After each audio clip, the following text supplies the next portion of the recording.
how often should I sharpen my kitchen knife?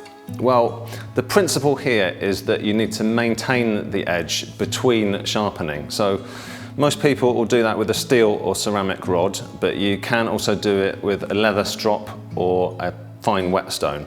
That will only keep your knife sharp for a certain length of time, and then it will get to the point where you need to grind a new edge onto it with whetstones. So at home, a ceramic honing rod you use about once a week, and that will keep your knife sharp for about 6 months. So after 6 months, you'll want to get whetstones out and grind a new edge onto there.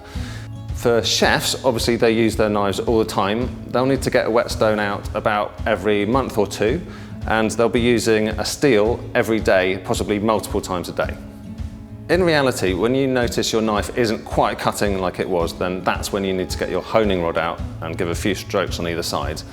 And when you notice the honing rod is not quite having the effect that you want, that is when you need to get your whetstones out. There's actually quite a few things that determine how often you need to get the whetstones out. Every time you use whetstones, you're removing and losing a bit of your knife, because every time you sharpen it, you're grinding some of your blade away. Obviously, how often you need to sharpen your knives depends on how often you use your knives. And if you've got one knife that you use for everything, then that's going to blunt faster than the others. It also depends on what it is you're cutting. So if you're a butcher and cutting against bone, for example, then you're going to be needing to sharpen your knives all the time. So it also depends on the durability and the hardness of the steel in your knife. So that's one of the reasons you would spend more on a kitchen knife. You would need to sharpen it less often.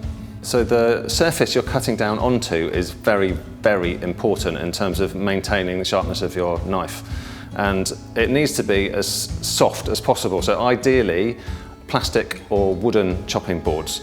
What you must never ever do is cut down onto a ceramic plate or a glass chopping board, as that, if you imagine, the tip of your knife is so thin and it will just bend over straight away. Wooden chopping boards are absolutely perfect, and if you can afford it, then end grain chopping boards where the fibres are vertical are the best for your knife and for the board. The fibres actually part slightly and the sharp edge goes between the fibres rather than cutting through them.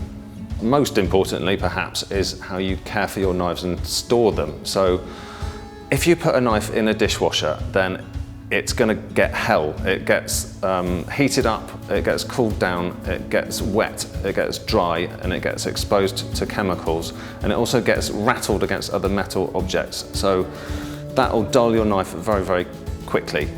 Likewise, if you put your knives in a drawer, they're likely to hit other metal things and pick up damage. So you want to store them properly on a magnetic rack or a magnetic block, or in some sort of sleeve that protects the cutting edge. Now, maybe you love sharpening and want to sharpen all the time, but it is worth remembering all these ways of looking after your knives to minimise the amount of sharpening that you need to do.